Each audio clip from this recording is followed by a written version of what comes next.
আল্লাহ রাব্বুল আলামিন হাসরের ময়দানে জিজ্ঞাসা করবেন, ইয়া ইবনা আদম আ'তাইতুকা ওয়া ফাওয়াতুকা ওয়া আন'আমতু আলাইকা। হে নবী আদম, আমি তোমাকে সম্পদ দান করেছি, আমি তোমাকে জ্ঞান দান করেছি, আমি তোমাকে হায়াত দান করেছি, অসংখ্য অগণিত নিয়ামত দান করেছি। এখন তুমি আমার জন্য কি নিয়ে এসেছো? আমার জন্য কি নিয়ে এসেছো? আল্লাহ তাআলা আমাদেরকে অসংখ্য অগণিত নিয়ামতের মধ্যে রেখেছেন। আমরা যে সময় এখন মসজিদের মধ্যে বসে আছি, আল্লাহর প্রিয় স্থানের মধ্যে আমরা বসে আছি, এই সময় তো আল্লাহর অনেক বান্দারা হাসপাতালের বেডের মধ্যে শুয়ে আছে। এই সময় তো আল্লাহর অনেক বান্দারা অসুস্থতার মধ্যে আছে, কিন্তু আমাকে আপনাকে আল্লাহ তাআলা সুস্থতার নিয়ামত দান করেছে, আমরা সুস্থ আছি এবং কোরআন এবং হাদিসের আলোচনার মধ্যে শাস্ত্রে পেরেছি। এটা আল্লাহ তাআলার পক্ষ থেকে বিরাট নিয়ামত, বিরাট নিয়ামত। সম্মানিত হাজির, দুনিয়ার মধ্যে এমন কোনো বিষয় নাই যে জিনিসের মধ্যে, যে বিষয়ের মধ্যে কোনো ইখতিলাফ নাই, মতবিরোধ নাই। প্রতিটি জিনিসের মধ্যে মতবিরোধ আছে, ইখতিলাফ আছে।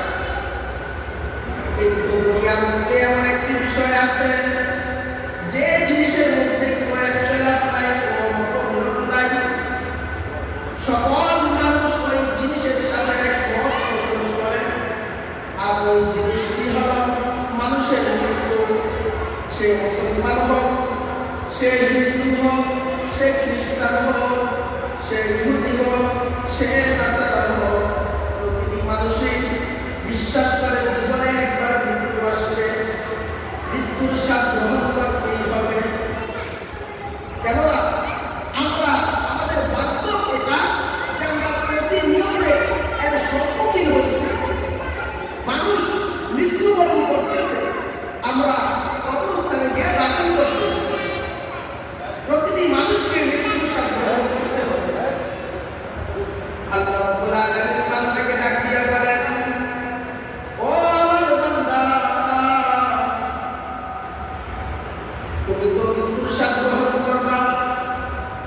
মৃত্যুর স্বাদ তো প্রতিটি প্রাণীকে নিতে হবে। তুমি তো মারা যাবা। আল্লাহ বলেন, ইয়া আইয়ুহাল্লাযীনা আমানুত্তাকুল্লাহ। ও দুনিয়ার মানুষ, ও আমার বান্দারা, তোমরা আল্লাহকে ভয় করো, ভয় করার মতো ভয় করো। হাক্কা তুকাতিহি ওয়া লা তামুতুন্না। মৃত্যুবরণ করিও না কেউ ইল্লা ওয়া আনতুম মুসলিমুন। তোমরা একমাত্র খাঁটি মুসলমান হয়ে মৃত্যুবরণ করিও। একমাত্র খাঁটি মুসলমান হয়ে মৃত্যুবরণ করো। মৃত্যুর স্বাদ সবাইকে দিতে হবে। মওত কাসিম কুল্লু নাসিন শারিবুন। মওত কাসিম কুল্লু নাসিন শারিবুন। কবর বাইতিন কুল্লু নাসিন দাখিলুন। কবর বাইতিন কুল্লু নাসিন দাখিলুন। মৃত্যুর স্বাদ প্রতিটি প্রাণীকে নিতে হবে। প্রতিটি মানুষকে কবরে যেতে হবে, কবরে যেতে হবে। আল্লাহ রাব্বুল আলামিন বলেন, কুল্লু নাফসিন যায়িকাতুল মাউত। প্রতিটি প্রাণীকে মৃত্যুর স্বাদ গ্রহণ করতে হবে। যার প্রাণ আছে তার অবশ্যই মৃত্যু আছে, আর প্রতিটি প্রাণীকে মৃত্যুর স্বাদ গ্রহণ করতে হবে। আল্লাহ আমাদেরকে অল্প সময়ের জন্য দুনিয়াতে পাঠিয়েছেন। কারো 50 বছর, কারো 60 বছর, কারো 70 বছর, কারো কম বা বেশি। কিন্তু এই অল্প সময়ের মধ্যেই আমরা যে অহংকার করি, সম্পদের অহংকার, বংশের অহংকার, কত অহংকার আমাদের মধ্যে চলে আসে। একদিন তো এই দুনিয়া থেকে আমাদেরকে ছেড়ে যেতে হবে। যতই চেষ্টা করি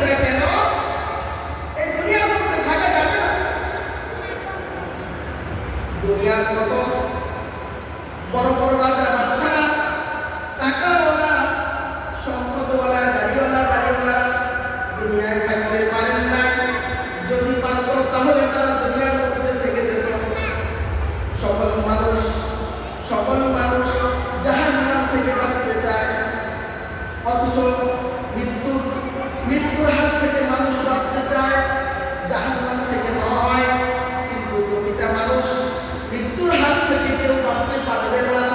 যদি চেষ্টা করে জাহান্নাম থেকে বাঁচতে পারে, মানুষ যদি চেষ্টা করে সে জাহান্নাম থেকে বাঁচতে পারে, কিন্তু মৃত্যুর হাত থেকে কেউ বাঁচতে পারবে না। আমল করে যেতে হবে, এই অল্প সময়ের মধ্যে আমল করে যেতে হবে।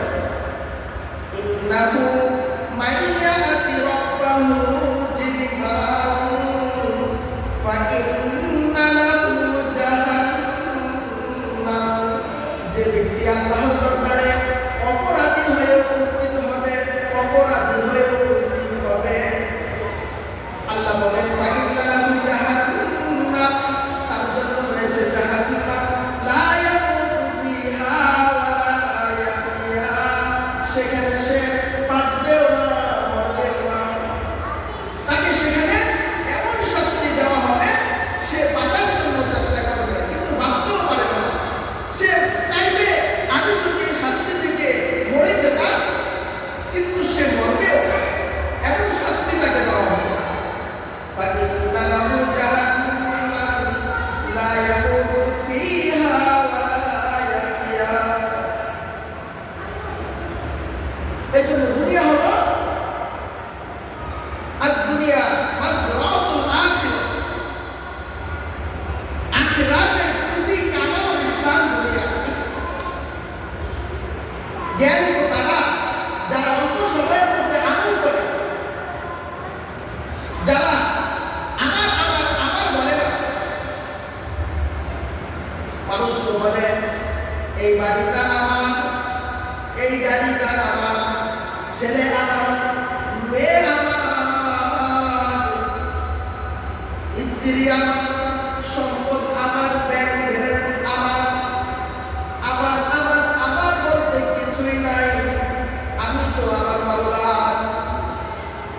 عن أبي هريرة رضي الله تعالى عنه أن رسول الله صلى الله عليه وسلم يقول العبد مالي إنما له من ماله ثلاث।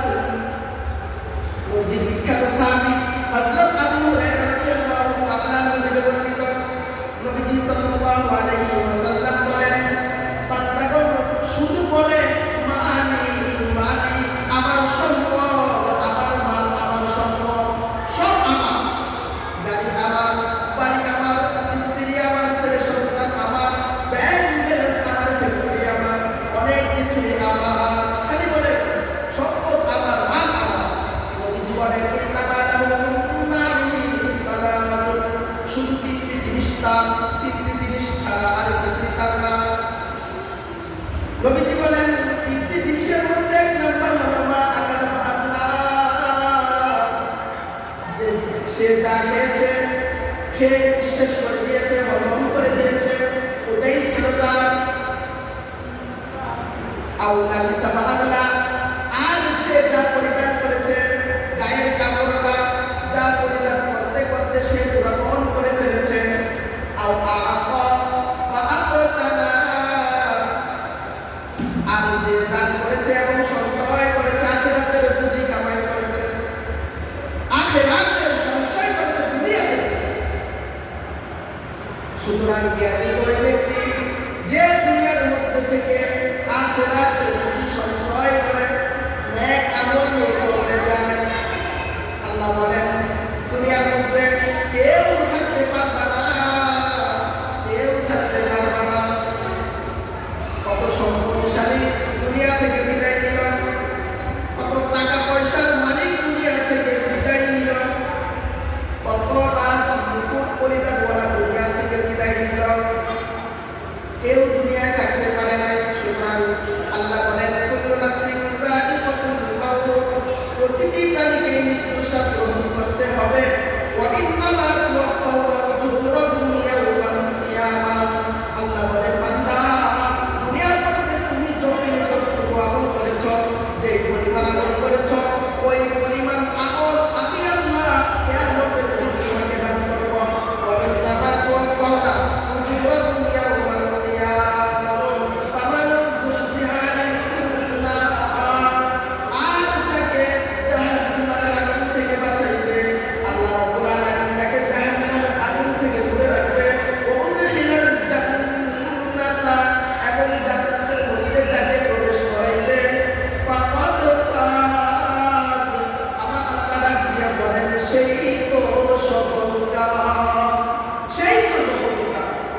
আছে হযরত আজরাইল আলাইহিস সালাম প্রতিটি নবীজির সাথে দেখা করতেন। প্রত্যেক নবী রাসূলের সাথে আজরাইল আলাইহিস সালাম দেখা করতেন। একবার পয়গম্বর সুলাইমান আলাইহিস সালামের দরবারে উপস্থিত হলেন। দরবারের মধ্যে উপস্থিত হয়ে দরবারের মধ্যে বসা এক যুবক, ওই যুবকের দিকে আজরাইল আলাইহিস সালাম চোখ রাঙালেন, চোখ রাঙিয়ে তাকালেন। আজরাইল আলাইহিস সালামের চোখ রাঙানো দেখে যুবকটি ভয় পেয়ে গেল। হযরত সুলাইমান আলাইহিস সালাম ডাক দিয়ে বলেন, ও ভাই আজরাইল, তুমি ওই যুবকটির দিকে চোখ রাঙিয়ে তাকালে কেন? হযরত আজরাইল আলাইহিস সালাম ডাক দিয়ে বলেন, ও আল্লাহর নবী, কিছুক্ষণ পর এই লোকের, এই যুবকের চীন দেশে এই যুবকের যান কবজ করার কথা, এই যুবকের যান আমি কবজ করব চীন দেশে।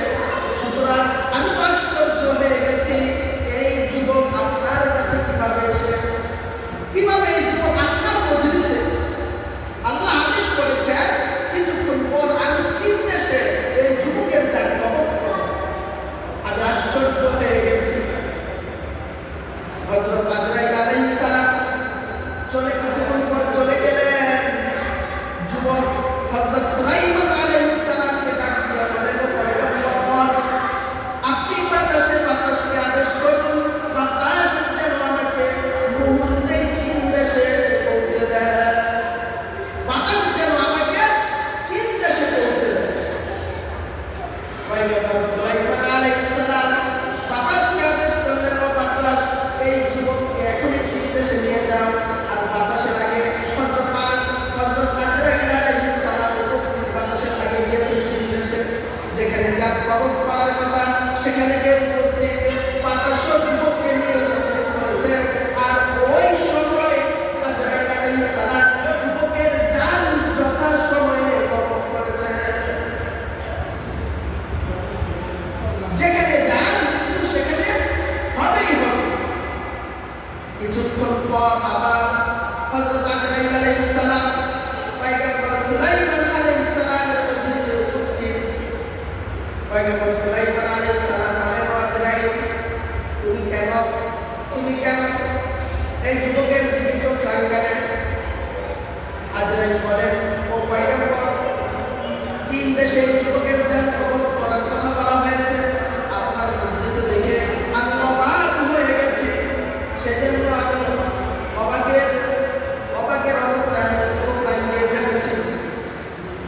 আল্লাহ বলেন, আইনামা তাকুনু ইউদরিকুমুল মাউত ওয়ালাউ কুনতুম ফি বুরুজিন মুশাইয়াদা।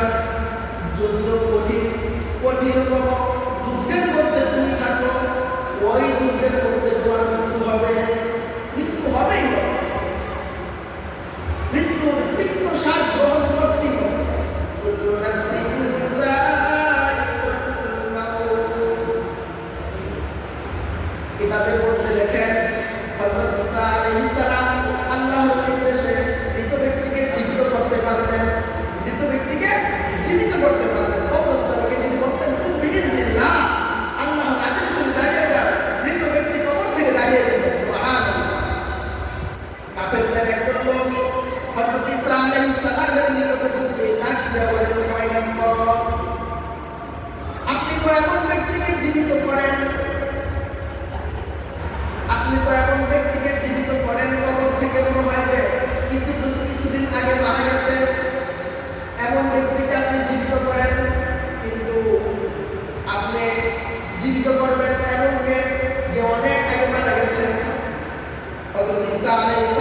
কি ব্যাপার, আপনার দাড়ি এবং চুল সাদা কেন হয়েছে?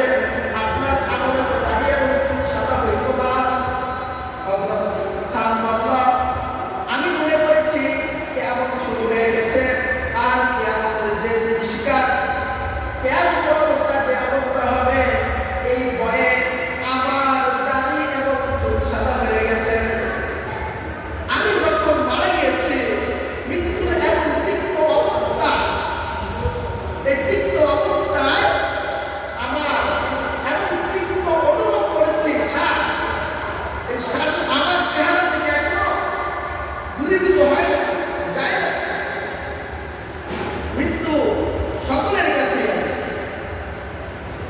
মৃত্যুর স্বাদ সকলকেই গ্রহণ করতে হবে। এজন্য সকল কান্ত তারা, জ্ঞানী তো তারা, যারা দুনিয়ার মধ্যে আখিরাতের প্রতি সঞ্চয় করে যাবে, আখিরাতের প্রতি নিয়ে কবরে যাবে।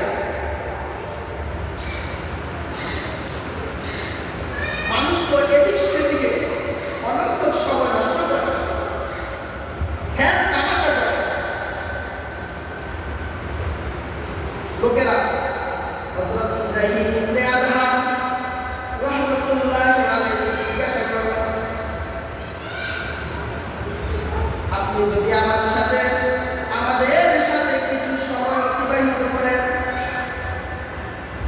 যদি আপনি হযরত আমাদেরকে কিছু সময় দিতেন, তাহলে আমরা আপনার কাছ থেকে কিছু নসিহত গ্রহণ করতাম, উপদেশ গ্রহণ করতাম।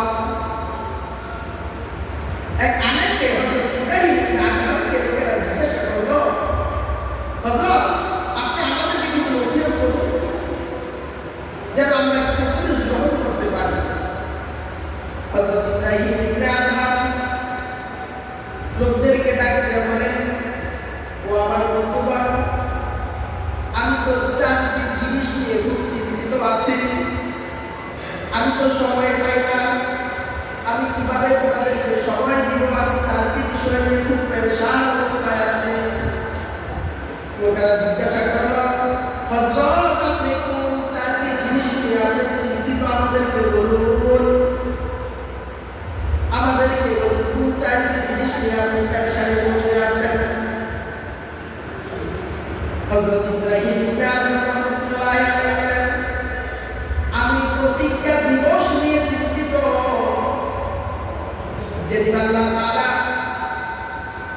বনি আদমকে সৃষ্টি করেছিলেন, অপর তাদের থেকে প্রতিজ্ঞা গ্রহণ করেছিলেন। প্রতিজ্ঞা গ্রহণের পরে আল্লাহ রাব্বুল আলামিন বলেছেন, এরা জান্নাতে যাবে, এতে আমার কোনো পরোয়া নেই, আর এরা যাবে জাহান্নামে, এতে আমার কোনো পরোয়া নেই। হযরত ইব্রাহিম ইবনে আদহাম রাহমাতুল্লাহি আলাইহি লোকদেরকে ডাক দিয়ে বলেন, ও আমার বন্ধুগণ, আমি তো জানি না প্রতিজ্ঞা দিবসে আল্লাহ রাব্বুল আলামিন আমাকে কোন দলের মধ্যে শামিল করেছেন। আমি কি জান্নাতি না জাহান্নামী, আমি তো সেটা জানি না। আমি পেরেশান অবস্থায় আছি, আমি কিভাবে তোমাদেরকে সময় দেব? হযরত ইব্রাহিম ইবনে আদহাম রাহমাতুল্লাহি আলাইহি বলেন, দুই নাম্বার, ও আমার বন্ধুগণ, মায়ের পেটের ভিতরে যখন সন্তান থাকে,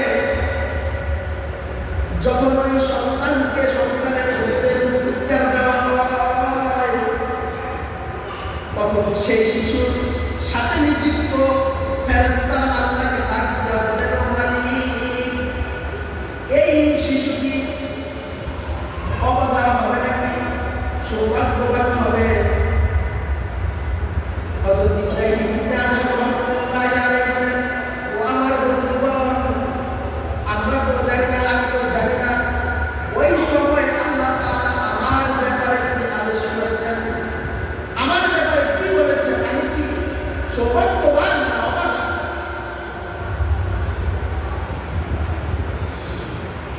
হযরত ইব্রাহিম ইবনে আদহাম রাহমাতুল্লাহি আলাইহি বলেন, হাসরের ময়দানে আল্লাহ তাআলার এই আয়াতটি নিয়ে আমি খুব চিন্তিত। হাসরের ময়দানে আল্লাহ তাআলা ডাক দিয়ে বলবেন, ওয়ান্তাজুল ইয়াউমা আইয়ুহাল মুজরিমুন। আজকে এই সময় অপরাধীরা আলাদা হয়ে যাবে, যারা অপরাধী তারা আলাদা হয়ে যাবে। তখন আমি দলের মধ্যে থাকবো, এই নিয়ে আমি চিন্তিত। 4 নম্বর, হযরত ইব্রাহিম ইবনে আদম রাহমাতুল্লাহি আলাইহি বলেন, আমার বন্ধুগণ, আমি তো খুব পেরেশানির মধ্যে আছি। 4 নম্বরটা হলো, যখন মালাকুল মউত আমার রূহ কবজ করবে, আমার রূহ কবজ করার জন্য যখন মালাকুল মউত আসবে, তখন মালাকুল মউত রূহ কবজ করে আল্লাহকে ডাক দিয়ে বলবেন, ও মালিক, এই রূহটি কাফেরদের সঙ্গে রাখবো নাকি মুমিনদের রূহের সঙ্গে রাখবো? ও আমার বন্ধুগণ, আমি তো জানি না তখন আল্লাহ আমার ব্যাপারে কি আদেশ করবেন। আমার রূহ কি কাফেরদের রূহের সাথে থাকবো নাকি মুমিনদের রূহের সঙ্গে থাকবো? এই নিয়ে আমি খুব পেরেশান অবস্থায় আছি। এই জন্য আমি সময় দিতে পারি না তোমাদের সাথে। নিজের সময়টা খুবই মূল্যবান সময়, নিজের জীবনটা দামি করো, দামি অনেক দামি, এই জীবনকে কাজে লাগাতে হবে। আল্লাহ তাআলা যেন আমাদেরকে আমাদের জীবনটাকে কাজে লাগানো, বেশি বেশি আল্লাহর গোলামি করার, আল্লাহর কথা মানা, নবীর সুন্নতের উপর আমল করার আল্লাহ তৌফিক দান করেন। আল্লাহ যেন আমাদের সকলকে বেশি বেশি আমল করার তৌফিক দান করেন। আমিন। ওয়া আখিরু দাওয়ানা আলহামদুলিল্লাহি রাব্বিল আলামিন।